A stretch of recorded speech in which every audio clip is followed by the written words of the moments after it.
Unidade 4, os impactos da chegada dos europeus na América e Amazônia. Aula 14.1 Conteúdo: Renascimento e reformas religiosas. Habilidades: apontar as principais diferenças entre o pensamento humanista e o pensamento medieval. Indicar as principais características do humanismo. Muito bem, vamos hoje aprender mais sobre história. Nós que estamos aí nesse processo já na reta final, estamos caminhando para as nossas últimas aulas. Então, eu quero dizer que é um prazer enorme estar com vocês aqui, construindo esse processo de aprendizagem, certo? E a gente vai falar hoje sobre um momento muito interessante, ou como diria o meu colega Felipe Cantalice, muito interessante da nossa história, que é o período chamado de renascimento cultural. Como vocês devem imaginar, a partir da palavra renascimento, algo estava ressurgindo. Mas o quê? A gente vai descobrir na nossa aula. Não sem antes a gente dar uma espiadinha nos conteúdos que nós abordamos anteriormente. Anteriormente, a gente trabalhou o processo de formação das monarquias nacionais, quando os estados passam a se organizar em torno de uma figura que concentra o poder em suas mãos. O rei absolutista, certo? Por isso que a gente está vendo aí logo abaixo o nosso tópico retratando absolutismo. E o governo, ele interferia em todos os setores da vida da nação, inclusive e especialmente na economia, com o chamado mercantilismo, que é a forte intervenção do Estado na economia. Uma das grandes características desse mercantilismo foi justamente a formação de colônias, e isso vai ser possível a partir das grandes navegações. O que são as grandes navegações? É o início, ou pelo menos a aceleração desse processo que a gente chama hoje de globalização. É quando os países europeus, eles saem do seu território para dominar outras regiões. E isso a gente conhece bem por quê? Porque está intimamente ligado à história da formação do Brasil. Certo? Porque esses territórios dominados vão ser especialmente a América, a Oceania, que vão ser o novo e o novíssimo mundo. Demos uma olhadinha também nos espanhóis aqui na Amazônia, lembrando que o território que hoje forma a Amazônia, ele pertencia inicialmente aos espanhóis, tá? É a partir do momento conhecido como União Ibérica, em que as duas coroas se unem, que o nosso território, o território que hoje forma aqui a região amazônica, a região que compreende o estado do Amazonas, passa a ser colonizado pelos portugueses. Então, a gente vê que o início desse processo de colonização se dá com os espanhóis. E agora vamos ao nosso desafio da noite. Nosso desafio da noite tem a pretensão de ser divertido. Vocês já brincaram aí de carta enigmática? Se quem nunca brincou vai conhecer esse joguinho.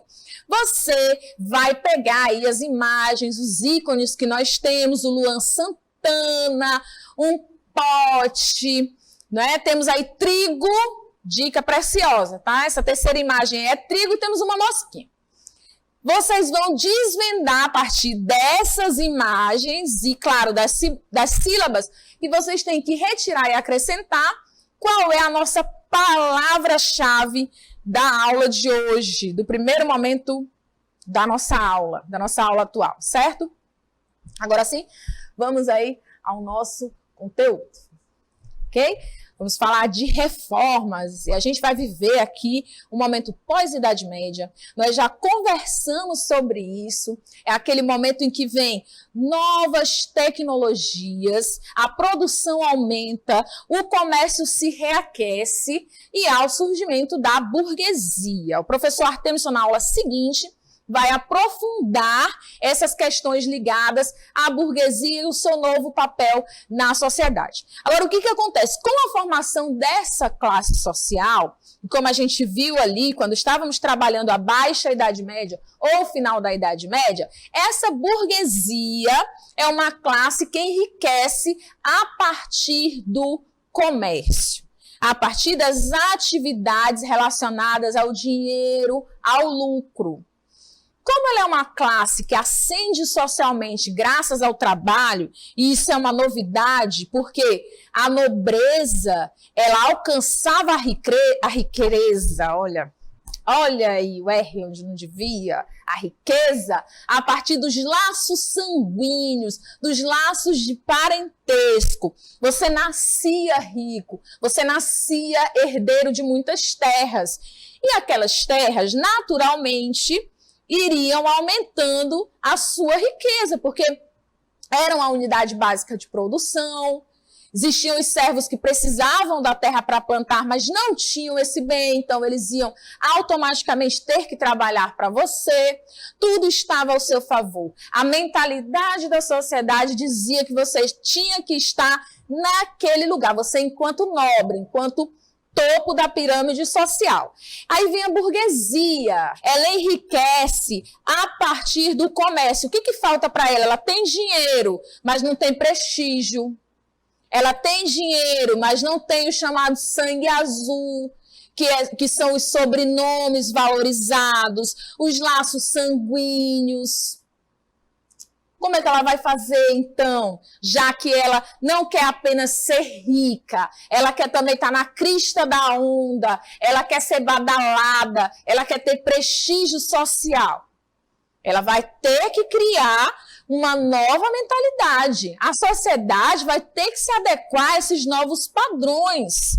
Que trabalhar é bom, vai ter que haver mudanças em relação a essa classe social, que é claro, como ela tem dinheiro, ela vai ter aí a sua importância dentro da sociedade. Nesse movimento de ascensão, ou seja, de subida da burguesia, vamos ter dois movimentos importantíssimos, que é o renascimento cultural e a reforma protestante, que será posteriormente trabalhada em nossa quarta unidade. Vamos atentar hoje para esse renascimento. O que vai ser a base desse movimento? Ele vai buscar, gente, resgatar as ideias plantadas pelos gregos e pelos romanos. A gente vai ver um resgate da cultura greco-romana, dos ideais dessas civilizações. Por quê? Porque a burguesia, ela pretende mudar a mentalidade da época. É claro que essa mudança de mentalidade é um processo natural das sociedades humanas. Você é bem diferente do seu avô. Daí você constantemente ouvir, menino, no meu tempo, isso aqui era tudo mato. No meu tempo não tinha isso. No meu tempo ele está errado? Um pouco, né? Porque se a gente está vivendo, esse tempo também é nosso.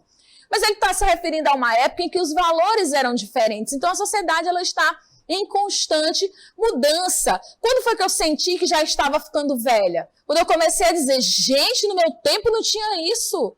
No meu tempo não tinha celular. No meu tempo, a gente não faltava a escola. Eu disse, meu Deus, está ficando velha. Me tornei o que eu mais temia. No meu tempo, isso aqui era tudo mato.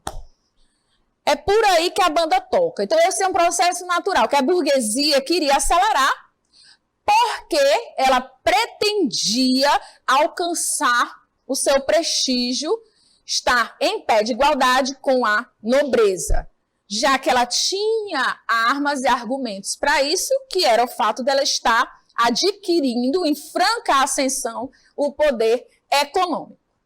Ok? Entendido até aí? Vamos dar uma olhadinha aí no nosso texto.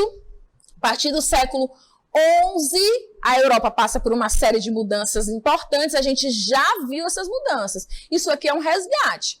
Aumento da população, avanço tecnológico, crescimento do comércio. Como o feudo era autossuficiente, o comércio ele era quase inexistente.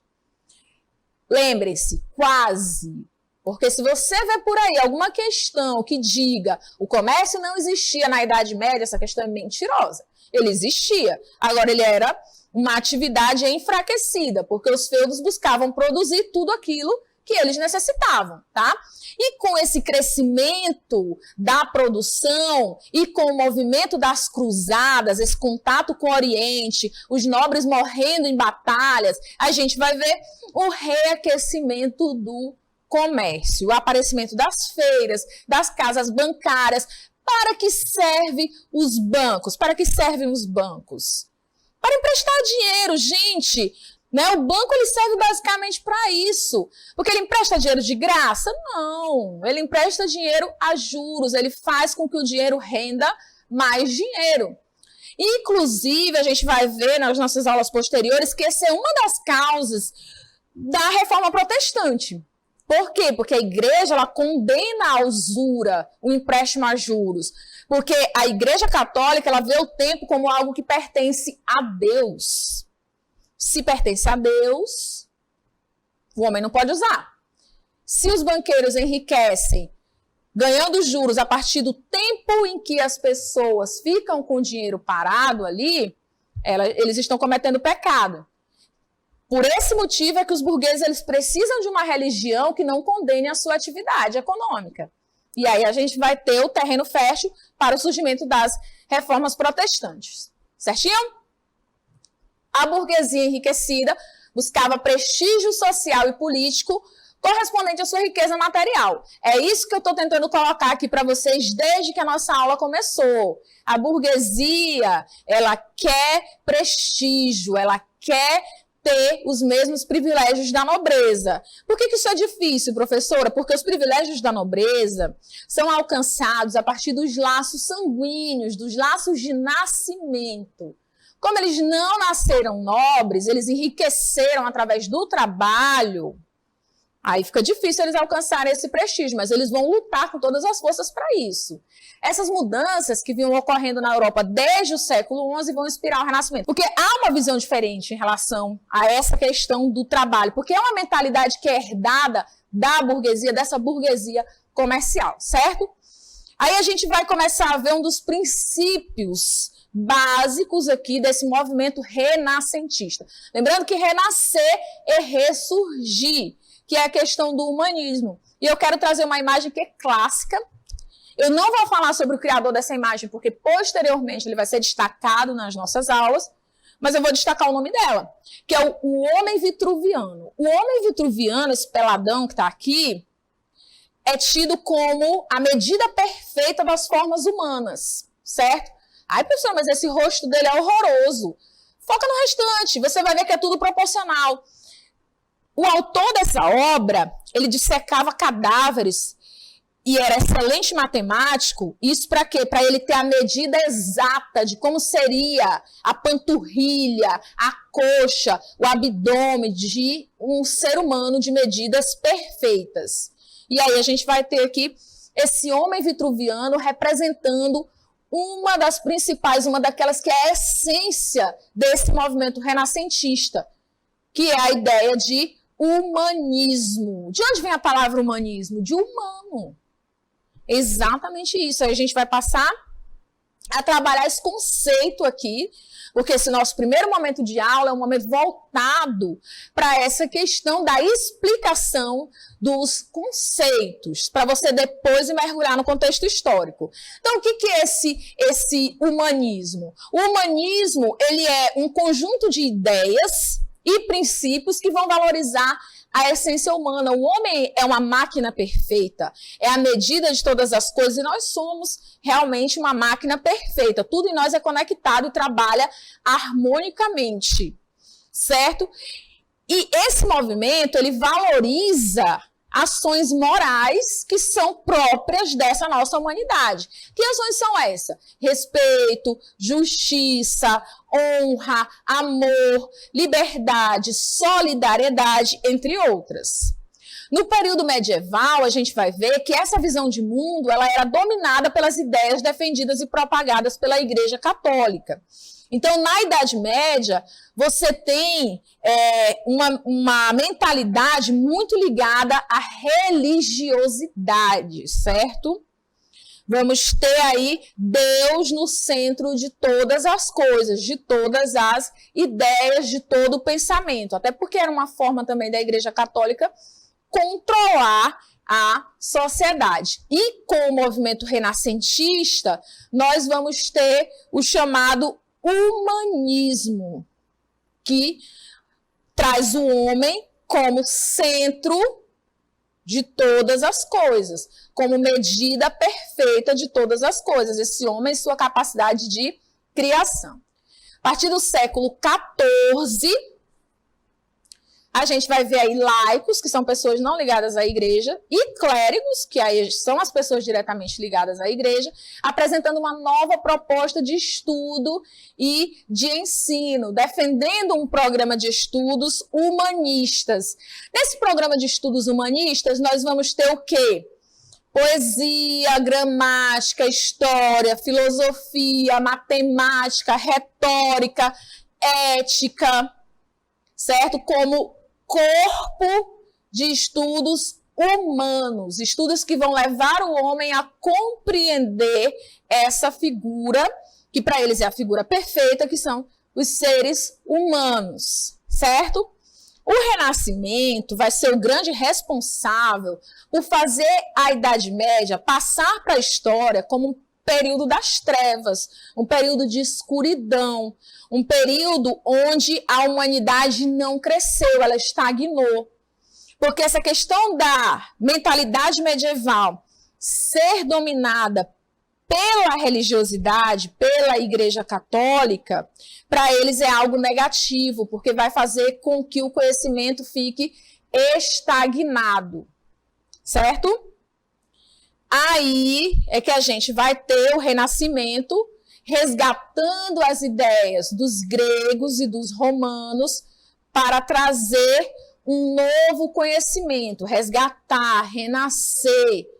E nesse movimento eles vão romper o teocentrismo, tá? Vai ser a ideia central da Idade Média que vai ser combatida pelo pensamento renascentista, por esse pensamento humanista, tá? Voltando aqui a questão do asco, acho que não é a palavra mais adequada, do repúdio, essa palavra sim, que os renascentistas tinham em relação à Idade Média, é que eles vão denominar esse período com esse nome. Por que a Idade Média? Porque é uma idade mais ou menos.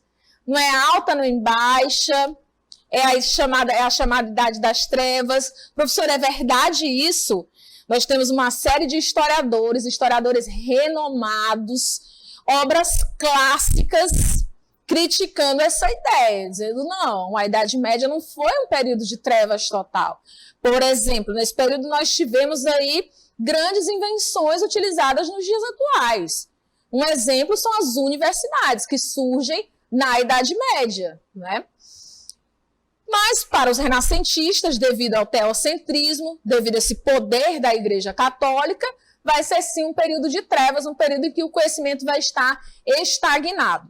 A Igreja Católica, gente, ela concentrava as grandes obras, os clássicos, dentro dos seus domínios, tá? Inclusive, a reprodução desses livros, dessas obras, era um processo demorado, porque era feita toda à mão, depois costurada, as capas eram feitas de couro, eram chamados monges copistas, dentro dos mosteiros, que se dedicavam a reproduzir essas obras. Com isso, gente, ela fazia com que o conhecimento estivesse ali em seu poder. Ela era a grande detentora das terras na Europa Ocidental e ela dominava também porque tinha o conhecimento ali em suas mãos. Ela tinha poder sobre a circulação do conhecimento na sociedade. Lembrando também que a sociedade medieval era uma sociedade pouco alfabetizada, era uma sociedade ignorante em que sentido? No sentido de falta de conhecimento. Tá? Então, para os humanistas, Os seres humanos, eles são responsáveis pela criação e desenvolvimento destes valores. Que valores, vamos retomar nosso momento anterior, vamos retomar aí a passagem anterior do nosso texto. Respeito, justiça, certo? O que mais? Volto mais um pouquinho para a gente verificar aí esses valores que vão ser reproduzidos, né? Que os seres humanos têm responsabilidade sobre eles, de acordo com os renascentistas, tá?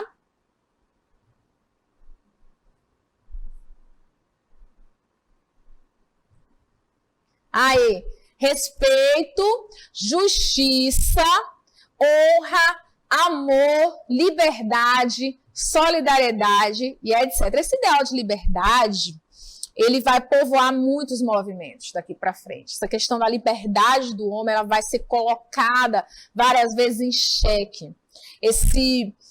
Essa questão do homem ser livre para escolher os seus caminhos, para pensar a partir das suas próprias ideias, das suas próprias conclusões, isso vai ser muito debatido daqui para frente. Então, vamos voltar lá para a parte do nosso texto. O ser humano é visto como um grande responsável, né, por resgatar, por disseminar esses valores. Valores que são baseados na cultura greco-romana, que é a cultura dos gregos e dos romanos. E aqui a gente vai ter aquela que é a principal característica desse momento, a questão do antropocentrismo.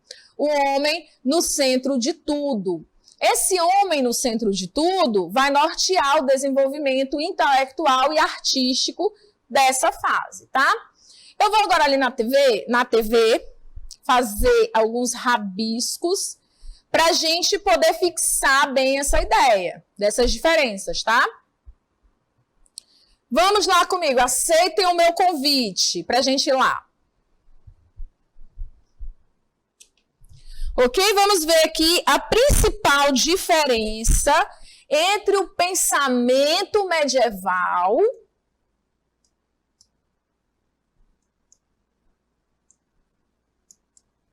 e o pensamento renascentista. Vou colocar aqui versus o pensamento renascentista. Que diferença é essa? Olha já. Olha já. Temos aqui teocentrismo. Certo? Deus no centro de tudo. Só quando eu falo Deus no centro de tudo, gente, eu estou me referindo aqui à questão da religiosidade, principalmente ligada aqui à Igreja Católica, ela dando as cartas dentro desse período medieval, tá? Por seu lado aqui, a gente vai ter o pensamento renascentista baseado no antropocentrismo. O que é isso? O homem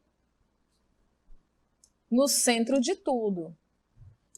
Se você tivesse que ganhar 1 milhão naquele programa que era do Silvio Santos, agora é do Luciano Huck, dependendo dessa pergunta, qual é a principal diferença entre o pensamento medieval e o pensamento renascentista?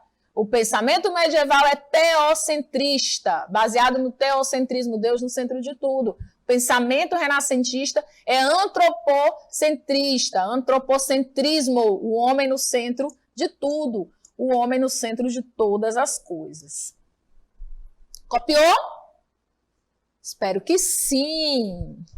Reflita sobre isso. Aí, um minutinho para aqueles que estão fazendo suas anotações. Volta lá, diretora maravilhinda. Um minutinho para aqueles que estão fazendo as suas anotações. Enquanto vocês fazem as anotações, vamos pensar aqui nas consequências desse pensamento. Com o pensamento renascentista, você vai ter uma valorização das ciências, O pensamento cientificista vai ganhar força. A ciência vai ser vista como uma salvadora da pátria, aquela capaz de resolver todos os problemas da humanidade. Outra coisa que vai aparecer, vai estar em alta com esse pensamento renascentista, esse pensamento que vai procurar fugir das explicações estritamente religiosas, vai ser a questão da experimentação. O que é a experimentação? A experiência. Só é de fato ciência aquilo que eu posso comprovar através dos experimentos científicos. Como assim, professora? Se há um movimento que eu posso repetir, comprovar as suas causas e os seus efeitos, aí nós vamos ter a ciência de fato, certo? Isso é muito importante a gente perceber, porque aí nós vamos ter uma mudança nas bases explicativas da sociedade. O pensamento renascentista, lembrem-se, ele vem com essa ideia de modificar aquela sociedade que estava ali nas mãos da nobreza. A burguesia surge, começa a ascender, quer o seu lugar ao sol e precisa de uma nova mentalidade, uma mentalidade diferente daquela da Igreja Católica. Isso por quê também? Porque a gente vai ver em vários momentos a igreja justificando a posição social das pessoas. Como eu falei para vocês, você vai ter, inclusive, a reforma protestante ocorrendo em certa medida, porque são vários fatores que vão levar à reforma protestante, mas ocorrendo porque a religião católica não serve para a classe burguesa, ela condena a atividade comercial deles. Então, eles precisam de uma religião que aceite as suas atividades, tá? Isso é bem interessante porque na história, gente, todos os movimentos surgem a partir de uma série de condições, que é o que a gente chama de condições de emergência. O que é isso, professora? Que palavra complicada, mas são uma série de fatores que vão fazer com que os movimentos sejam possíveis. Como vocês vão acompanhar daqui a pouco, o professor Artemison trazendo passo a passo no nosso próximo momento de aula, por que o renascimento vai ocorrer, quais são as causas, por que ele começa ali na Itália, por que não em outro lugar, né? Então você vai perceber todas as condições, ok? Vamos retomar aqui os pontos básicos desse nosso momento de aula para você não esquecer. Não esquece. Olha aí, cara, dica para os meninos, hein? Tu vai ficar até mais bonito se tu souber falar sobre isso. Já imaginou? Naquele momento lá, tu chegando nas meninas, falando dessa diferença do pensamento medieval, pensamento renascentista, olha aí, dando toda a pinta de inteligente, que tal? Vamos lá. Temos o teocentrismo contra o antropocentrismo, o humanismo vindo como um movimento que vai fazer com que a sociedade repense ali as suas bases, porque as antigas medidas não servem mais para essa classe social que está surgindo, e aí com isso a gente vai ter esse aparecimento de um pensamento baseado na racionalidade, baseado na ciência, como forma de explicar o mundo em volta dos seres humanos, tá?